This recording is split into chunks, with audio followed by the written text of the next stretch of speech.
¿Cómo están? Como que está raro tener que hablar así, ¿verdad? Con un grupo tan chiquito, es como que uno siente como que falta rellenar este lugar, ¿no? Como que hace falta. Pero bueno, estamos muy contentos, estamos retomando algo que es uno de los ejes del Instituto Bíblico, y es este tiempo, el tiempo del culto del Instituto Bíblico. Así que estoy muy contento de poder ser la persona que abre esta serie de cultos, esta serie de mensajes.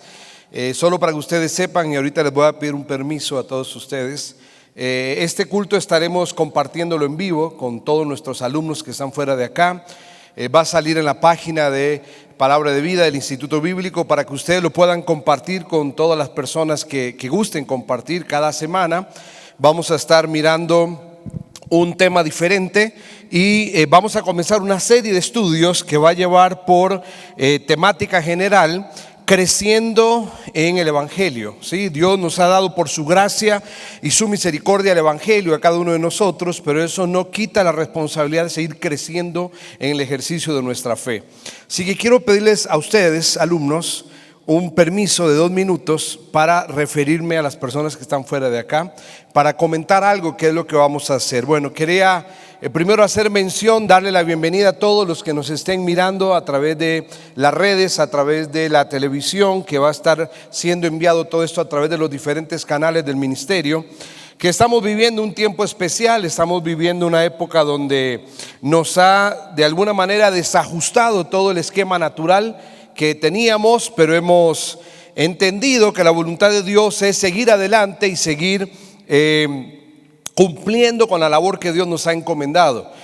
Por eso es que cada semana vamos a tener de aquí hasta el 17 de julio, cada semana vamos a estar teniendo nuestro culto del Instituto Bíblico en vivo en las redes para que podamos participar. Quiero mandarle un abrazo y un saludo a todos nuestros alumnos que no están acá. Tenemos un grupo de alumnos que están aquí, algunos inclusive están por volver a sus casas, algunos han vuelto a sus casas, pero todavía tenemos un grupo de alumnos que están con nosotros aquí, mayormente todos extranjeros.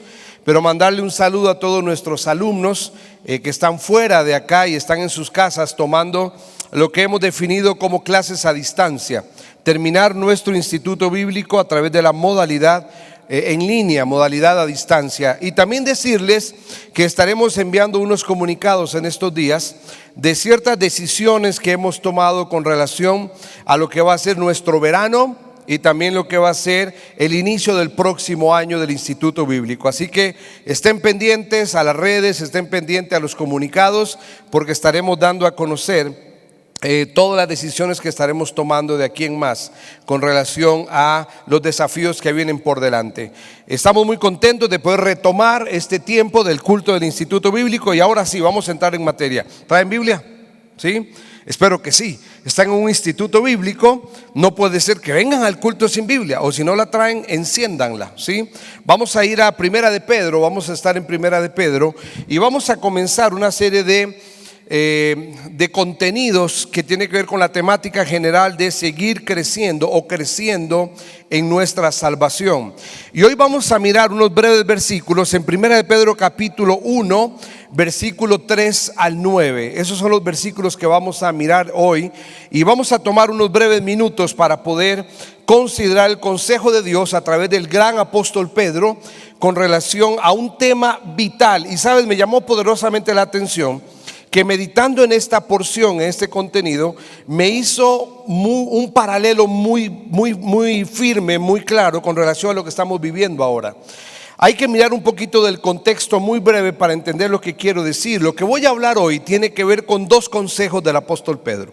2 consejos que tiene que ver con aprender a mantener el gozo en medio de las dificultades. No sé si tú eres consciente, pero uno de los elementos del ejercicio de la madurez de la fe es aprender a tener gozo aún cuando la marea golpea fuerte en nuestra contra. Y el primer consejo que va a dar el apóstol Pedro aquí, o es parte de lo que vamos a considerar, es que el apóstol Pedro va a aconsejar a estos hermanos a los cuales estaban padeciendo, estaban expatriados, estaban en la dispersión. Mayormente el grupo de hermanos a los que él les está escribiendo son gentiles. Sí habían judíos, eran hermanos de una iglesia, de una región. Sí habían judíos, pero había mayormente gentiles en medio de ellos. Y una de las razones por las cuales ellos habían sido expatriados o estaban esparcidos era justamente por su fe, por mantenerse firmes con relación a su fe. Amado, yo creo que una de las cosas que es muy interesante considerar es cuando nuestra fe se pone a prueba a través de mantenernos firmes en lo que creemos y en aquello que Dios ha traído a nuestra vida como convicciones. Pedro va a hablar a estos hermanos y yo quiero que mires un momento el capítulo 4 ahí en tu Biblia. Si bien vamos a estar mirando el capítulo 1, quiero que mires el capítulo 4 versículo 12.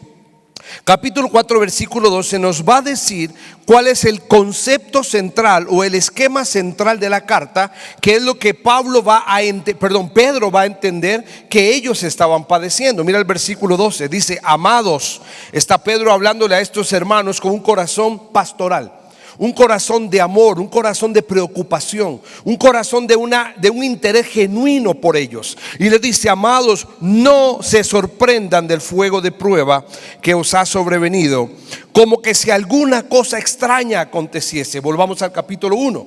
El capítulo 4 versículo 12 lo que nos va a dar es el hilo central de la carta. El hilo central de la carta tiene que ver con padecimiento, tiene que ver con aflicción, tiene que ver con incertidumbre, tiene que ver con haber perdido elementos de beneficios en las posesiones que ellos tenían. ¿Todo por qué? Por una fe, por defender una fe. Amado, nosotros no somos los primeros ni seremos los últimos que atravesaremos tiempos de fuego. No somos los primeros en la historia de la humanidad. Hay creyentes fieles que han padecido realmente. Amado, que Dios haya permitido que este tiempo de pandemia haga un cambio en nuestra rutina, haga un cambio en nuestro contexto quizá, y quizá nos coloca en un contexto diferente de vida, en la rutina natural, y nos coloca inclusive con circunstancias que no son cómodas, no son agradables, pero te puedo decir con toda claridad que eso no es padecer profundamente. Esas son circunstancias que afectan quizá nuestro diario vivir. Son circunstancias que quizá alteran las formas en las cuales nos gustaría que las cosas fueran. Pero eso realmente no es padecimiento. Estos hermanos estaban padeciendo. El concepto de ser expatriados, de haber sido enviados en diferentes direcciones, habla de una realidad de perder elementos, perder comodidad, perder su contexto de hogar, probablemente el rechazo familiar. Ellos estaban padeciendo persecución, humillación, habían padecido financieramente y estaban viviendo en medio de un contexto difícil. Y el apóstol Pedro, y ahora sí vamos a ir a los versículos del capítulo 1, nos va a dar dos consejos que tienen que ver en cómo aprender a mantener el gozo en medio de las dificultades. Yo te hago una pregunta: ¿has perdido el gozo en medio de lo que estamos viviendo? ¿Has perdido el gozo quizás porque no estás en una clase llevando el contenido como normalmente lo deberíamos llevar? ¿Has perdido el gozo quizás porque quieres volver a casa y estar un poco con la familia y las circunstancias no lo permiten? ¿Has perdido el gozo quizás porque alguna persona te ha dicho un no sobre algo que tú quieres? ¿Has perdido el gozo? Querido, quiero que entiendas que la forma en la cual tú y yo reaccionamos ante las circunstancias de la vida coloca en evidencia algo, y es parte de lo que va a hablar Pedro acá. ¿Qué tan sólida es mi fe? ¿Y en dónde está colocada mi mirada? Amado, el gozo no tiene que ver con la influencia de las circunstancias. El gozo tiene que ver con convicciones sólidas de una fe genuina. Convicciones sólidas de una fe genuina. Miremos el primer consejo. Vamos al versículo 3, capítulo 1. Acuérdate del contexto, no perdamos el contexto porque es muy importante para ver qué es lo que va a decir el apóstol Pedro acá. El primer consejo es que Pedro le va a decir a estos hermanos, a los cuales están recibiendo la carta, que tenemos que aprender a alabar a Dios por la salvación tan maravillosa que hemos recibido. Mi querido joven, mi querido hermano que me está oyendo allá, tener una mirada eterna es otorgar valor a la salvación otorgada. ¿Me escuchaste? Aprender a tener una mirada eterna es darle a la salvación el valor que merece. Mira lo primero que va a decir, versículo 3 al 5 vamos a leer. Mira lo que va a decir Pedro acá. Versículo 3 dice: bendito el Dios. ¿Qué está haciendo Pedro? ¿Cuál es la primera palabra que está ahí? Es una expresión de alabanza. Es una expresión de regocijo. Es una expresión de reconocimiento de un Dios soberano que está por sobre las circunstancias. Cuando nuestra fe es débil, cuando las convicciones de nuestra fe son débiles, nuestra mirada está en los elementos circunstanciales. Cuando nuestra fe es firme, nuestra esperanza es eterna, mi mirada está colocada en algo que está por sobre las circunstancias. Y mira lo que va a decir Pedro, dice: bendito sea Dios y el Padre de nuestro Señor Jesucristo, que según su grande misericordia nos hizo renacer para una esperanza viva, por la resurrección de Jesucristo de los muertos, para una herencia incorruptible, incontaminada, inmarcesible, reservada en los cielos para nosotros, que sois guardados por el poder de Dios mediante la fe, para alcanzar la salvación que está preparada para ser manifestada en el tiempo postrero. Mi querido amado, si tú miras el primer consejo de Pedro a estos hermanos viviendo en aflicción, y le está diciendo: para no perder el gozo en medio de las aflicciones, tienes que aprender a alabar a Dios. Da gloria y alabanza a Dios. ¿Por qué? Porque Dios nos ha otorgado algo que es superior a las circunstancias: una salvación maravillosa. Ahora, yo quiero que mires dentro de este pasaje. Hay un par de cositas que yo quiero resaltar. Lo primero que Pedro va a decir es que tenemos que reconocer cuál es el motor de esa salvación. Si tú miras allí más adelante, mira el versículo 3 por favor, que dice: bendito el Dios y Padre de nuestro Señor Jesucristo, que según su grande, ¿qué dice ahí? Misericordia. Mi amado, el motor de una salvación otorgada es la misericordia de Dios. Y quiero recordarte algo: siempre donde hay misericordia es porque existe un miserable. Siempre donde hay misericordia es porque existe un miserable. ¿Sabes quiénes somos los miserables, no? Nosotros. Aquellos que transgredimos a Dios, la santidad de Dios. Aquellos que somos quejosos y malagradecidos con todas las bondades de Dios. Aquellos que no aprendemos a darle el valor a lo que es eterno y valioso, y vivimos aferrados a lo que es circunstancial y no tiene trascendencia. Nosotros somos los miserables, pero gloria a Dios por la misericordia de Dios. Es el motor que ha empujado la acción de Dios. ¿Para qué? Para no darnos lo que realmente merecemos. ¿Te acuerdas de qué es misericordia, no? Es no darnos lo que realmente merecemos. ¿Qué es lo que realmente merecemos? Juicio, condena, corrección, disciplina. Eso es lo que realmente merecemos. Pero gloria a Dios que la misericordia de Dios es ese motor que empuja el amor de Dios, para que tú y yo tengamos cada día que levantarnos y alabar el nombre de Dios por tan maravillosa salvación. Y aprender a expresar esta primera línea del versículo 3: bendito sea Dios. Amado, cuando Dios coloque delante tuyo un plato de alimento que quizá no es el que más te gusta, pero lo tienes, tienes que aprender a decir: bendito sea Dios. Cuando el Señor te permite estar saludable, cuando hay otros que están conectados a tubos, tienes que aprender a decir: bendito sea Dios. Cuando el Señor te haga caminar debajo del sol, tienes que aprender a decir: bendito sea Dios, porque tengo capacidad de caminar. ¿Sabes cuántos anhelan poder caminar? Cuando te haga caminar debajo de la lluvia, tienes que decir: bendito sea Dios. Amado, tenemos que aprender a tener una mirada eterna y mirar la misericordia de Dios en medio de una salvación maravillosa. ¿Sabes qué dijo el gran Spurgeon? Te voy a leer literalmente el gran Spurgeon, lo que dijo con relación a este versículo. Escucha bien. Spurgeon dijo así: como somos nosotros por naturaleza, hablando del ser humano, dice: la justicia de Dios nos condena, la santidad de Dios nos desaprueba, el poder de Dios nos aplasta, la verdad confirma la amenaza de la ley y la ira la cumple, pero es por la misericordia de nuestro Dios que nuestra fe comienza. Wow. Amado, tú y yo somos hijos de Dios no por mérito, sino por misericordia de Dios. Ahora, lo primero que quería que tú mires en medio de este elemento de contenido es cuál es el motor. El motor de Dios para habernos otorgado tan maravillosa salvación es la misericordia. Pero quiero que mires un poquito más adelante algo que es muy valioso, y es reconocer el soporte o reconocer el sostén de ello. Si tú miras un poco más adelante, versículo 5 dice que sois guardados, ¿por qué dice ahí? Por el poder de Dios. Y sabes que cuando yo miro este versículo 5, tengo que volver al versículo 3 y decir: bendito sea Dios, que aquello que sostiene la salvación tan grande e inmerecida es el poder de Dios, y no es mi capacidad, y no es mi fidelidad, y no es mi diligencia. Es el poder de Dios. Porque si fuera por capacidad nuestra, hace rato hubiéramos perdido la gran oportunidad. Pero es el poder de Dios que sostiene.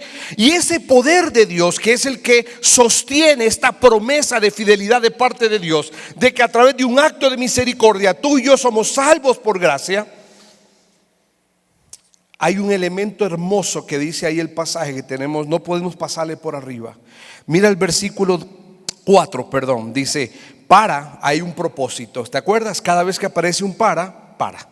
Porque hay algo que la Biblia nos va a decir que Dios hizo, pero que no debe quedar simplemente como un elemento teórico, sino que debe quedar como un elemento de aprovechamiento. Tiene un plan, un propósito, hay algo detrás de ello. Dice: para una herencia. Y esa expresión herencia es maravillosa. ¿Qué es una herencia? Algo que me lo han otorgado, que no lo gané yo con mi esfuerzo. ¿Te acuerdas? Cuando una persona, por ejemplo, un hombre, un empresario que invirtió años de su vida, sacrificó, pagó altos precios, tomó decisiones difíciles, generó un imperio, generó una industria, luego lo deja a sus hijos en herencia, ¿quién fue el que pagó el precio del esfuerzo? El empresario, el inversionista. ¿Lo pagó el hijo? No, el hijo no lo pagó. El hijo cosechó la herencia, recibió la herencia. ¿Es merecida? Realmente no es merecida. Realmente es inmerecida, porque él no se esforzó por la herencia. Sin embargo, le es otorgada. ¿Sabes que la palabra de Dios dice que esta salvación maravillosa, bendito sea Dios, dice Pedro, un canto de alabanza por esta salvación maravillosa, tiene un motor, es la misericordia, tiene un sostén, el poder de Dios, pero tiene características invaluables. Dice que esta herencia coloca 3 elementos, si tú te acuerdas. El primero dice que es incorruptible. El segundo dice que es inmarcesible. Y el tercero dice que está reservada. ¿Sabe? Estas 3 expresiones son maravillosas. La primera palabra, incorruptible, es una palabra que se usa mucho en la política, ¿no? ¿Cuál es un término que usamos mucho o se usa mucho en la política? Que una persona se corrompe. ¿Qué significa que una persona se corrompe? La palabra incorruptible obviamente es el sentido opuesto a corromperse. ¿Qué es corromperse? Corromperse habla acerca de que se altera la esencia, pierde el propósito, pierde el objetivo. Sabes que esta herencia, si algo tiene, porque es por misericordia y el sostén es el poder de Dios. Y como el sostén es el poder de Dios, tiene un elemento trascendental esta herencia. Es que no se puede alterar. Su esencia permanece. Su esencia no se altera. Jamás perderá la esencia de lo que es. Y eso que nos da garantía de la herencia, garantía de la esperanza. Habla acerca de una esperanza viva. No está hablando de una esperanza muerta. Está hablando de una esperanza que se mantiene activa, que es viva. En primer lugar dice que es incorruptible. Jamás alterará su esencia. No se corrompe, no se altera. Permanece para siempre. La segunda característica dice que es inmarcesible. ¿Sabes que esta palabra inmarcesible es la figura de una flor que se marchita? ¿Vieron una flor que tú colocas en un jardín? Es una flor maravillosa, hermosa. Mi esposa, por ejemplo, le encanta el tema de las flores. Y ella arma el jardín, arregla el jardín, se mete, escarba, hace de todo y pone flores, le encanta. No que yo le regale flores, sino ella cultivar flores. Y le encanta cultivar flores. Pero recuerdo un día que ella invirtió toda una tarde, estuvo en el jardín trabajando, sembrando flores, y se fue a acostar feliz porque estaba preciosa la flor, se veía hermosa la flor. Oh sorpresa, que a la mañana siguiente, cuando nos levantamos, salimos al jardín, la flor estaba así, marchitada. Algún factor de la noche, algún factor climático o algún error en el proceso del cultivo del jardín generó que la flor se marchitara. ¿Qué es marchitarse? Es cuando pierde su belleza. ¿Qué es marchitarse? Es cuando algo que es hermoso ya no lo es. Es cuando algo que es maravilloso deja de serlo. Sabes que la palabra de Dios dice que esta herencia no se puede deteriorar. Esta herencia no se marchita. Jamás perderá su belleza. Jamás perderá lo extraordinaria que ella es. Por eso Pedro comienza el versículo 3 dando un canto de alabanza. ¿Por qué? Porque él mira con los ojos de eternidad. Él mira esa herencia, esa esperanza en Cristo Jesús. Él la mira y lo único que sale de su boca y mueve a estos hermanos a los que les está escribiendo: no pierdan la mirada de la eternidad. No se aflijan por las circunstancias, no pierdan el gozo. Mira la esperanza. Una esperanza que no se corrompe, una esperanza que no se marchita. Y por último dice que está reservada. Y sabes que esta expresión de que está reservada en los cielos es una expresión hermosa. Esta palabra reservada habla acerca del concepto de un tesoro. Cuando guardas en un baúl de mucho valor algo que es muy apreciable. Habla acerca de un lugar de seguridad. Habla acerca de un lugar donde nadie puede entrar y alterarlo. Nadie lo puede robar. ¿Te acuerdas cuando dice que estamos en las manos del Señor y nadie nos arrebatará de su mano? Mi querido amado alumno, joven, hermano, el primer consejo que Pedro le va a dar, solo dos consejos vamos a ver. El primer consejo que Pedro, va a dar a estos hermanos expatriados es que tenemos que aprender a alabar al Señor por una salvación tan maravillosa. Miremos versículos 6 al 9, el segundo consejo. No solamente Pedro les dice: alaben al Señor por una salvación maravillosa, sino que también les va a decir: alaben al Señor por la purificación de mi fe. La purificación de mi fe. Mi querido hermano, Dios quiere gigantes en la fe, no enanos creyentes. Te repito, Dios quiere gigantes en la fe, no enanos creyentes. ¿Qué quiero decir con esto? Cuando tú y yo hemos venido a Cristo y hemos entendido los primeros versículos, gloria a Dios y alabanza por una salvación tan maravillosa, ahora viene un proceso de purificación. Dios va a permitir en nuestra vida que caminemos a través de momentos difíciles. ¿Para qué? Para sacar la escoria de nuestra fe. Esa escoria que no nos permite ser firmes en nuestra fe, maduros en nuestra fe. ¿Te acuerdas de Corinto cuando Pablo le está hablando a la iglesia en Corinto y le dice: ustedes ya deberían estar comiendo alimento sólido, pero tengo que darles, ¿qué dice Pablo? Leche, porque no han crecido en su fe. Siguen en los juegos de una inmadurez de ser un creyente enano. Y no se han puesto la meta de ser gigantes en la fe. Mira lo que va a decir. Primero, una alabanza por una salvación maravillosa. En segundo lugar, alabemos a Dios por la purificación de nuestra fe. ¿Cuál es el mecanismo que Dios usa? La prueba. Mira el versículo 6, por favor. Dice: en lo cual vosotros, ¿qué dice? Se alegran. Ahí está una vez más, una expresión. Tiene que ser una expresión de gozo.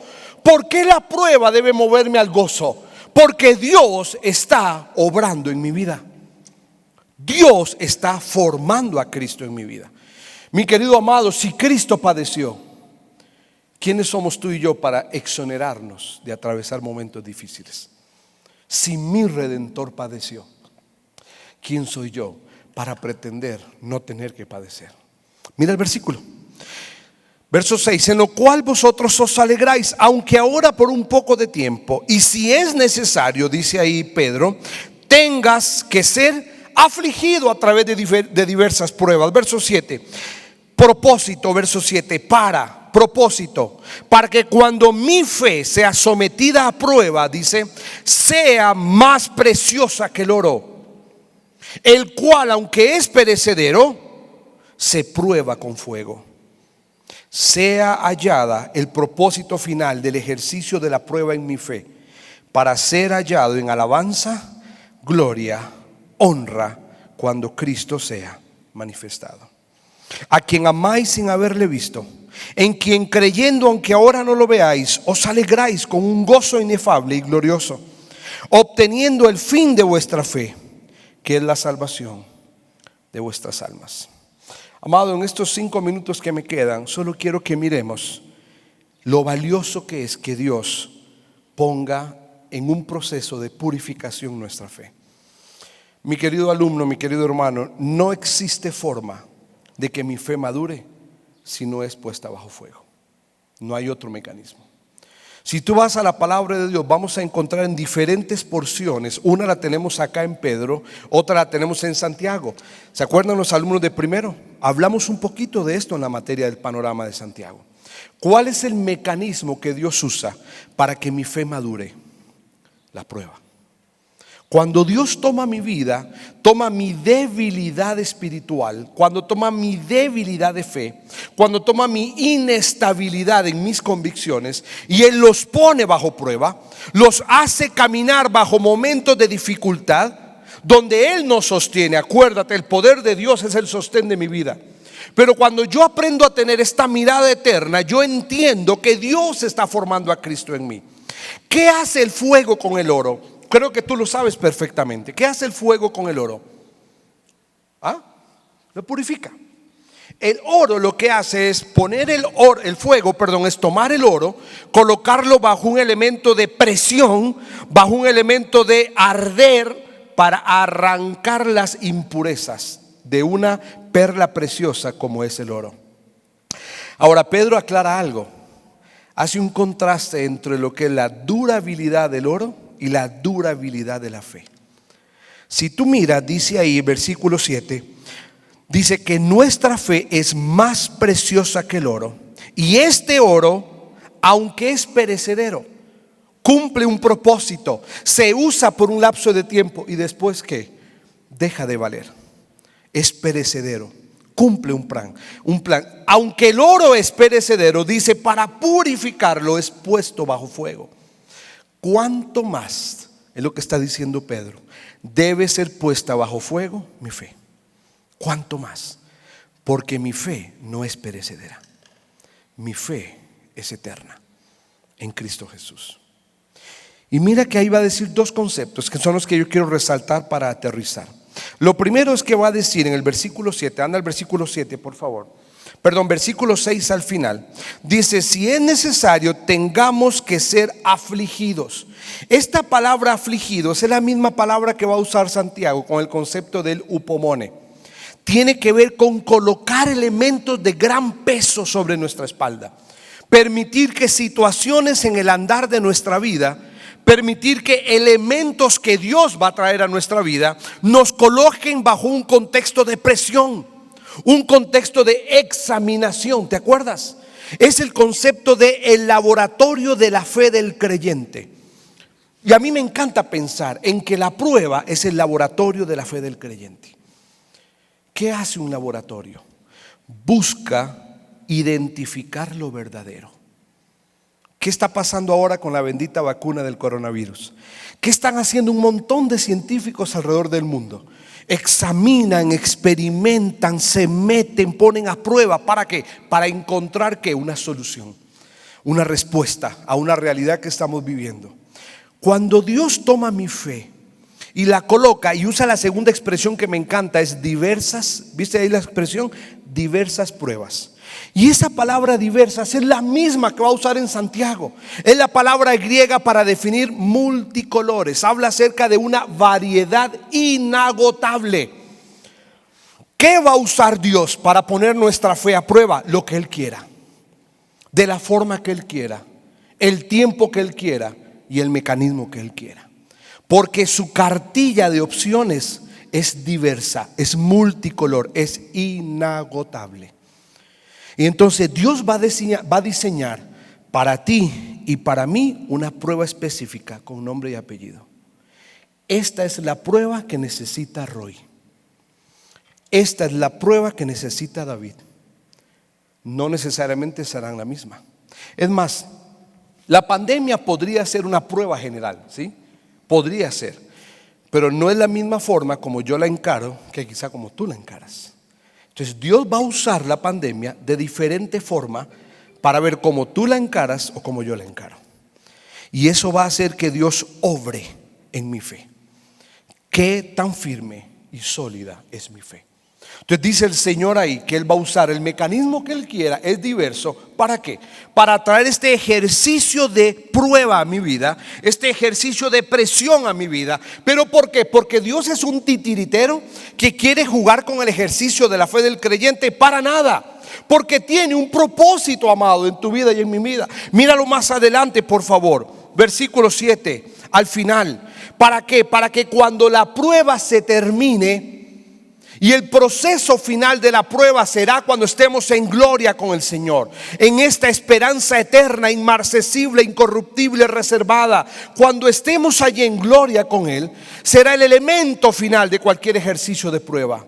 Y cuando estemos allí, ¿qué dice? Mira el verso 7.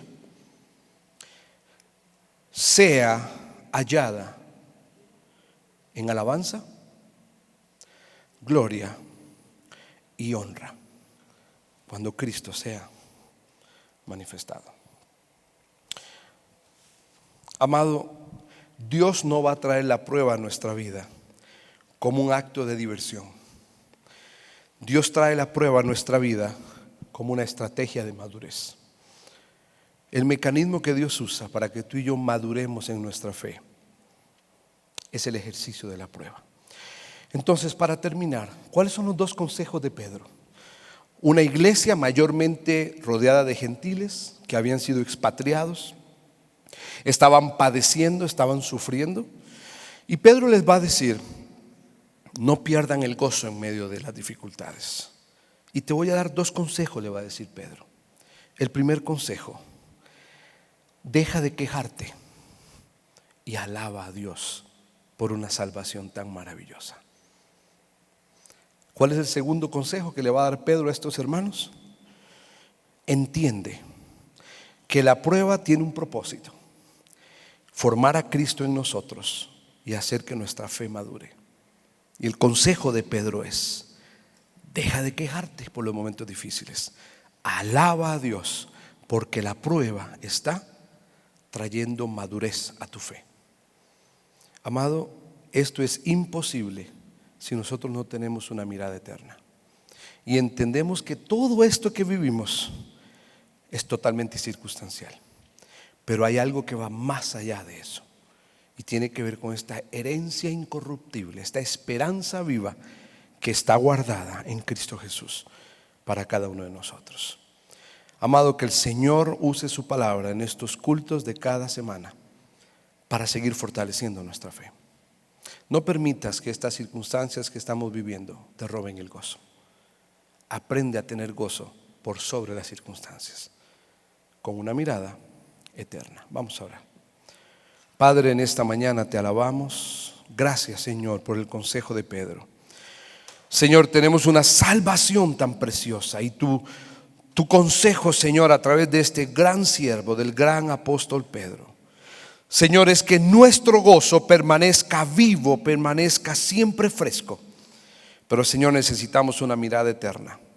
Aprender a alabar tu nombre, Señor. Bendito sea el Dios y Padre de nuestro Señor Jesucristo, que por tu misericordia, Señor, hemos recibido una salvación tan maravillosa. Señor, ayúdanos a colocar la mirada por sobre las situaciones terrenales y que de nuestra mente y de nuestro corazón salgan cantos de alabanza, Señor, a tu nombre, por una salvación maravillosa, pero también, Señor, porque la prueba es parte del ejercicio de tu amor para nosotros, formando a Cristo en nosotros. Gracias, Señor. Te ruego que bendigas a nuestros alumnos acá, a nuestros alumnos en casa. Señor, y cada uno de los que está viajando para volver a casa, Padre, que tú les guardes, Señor, les cuides, les proveas y les sostengas. Gracias, Señor, en el nombre de Jesús. Amén. Dios les bendiga, queridos jóvenes. Bendiciones para todos.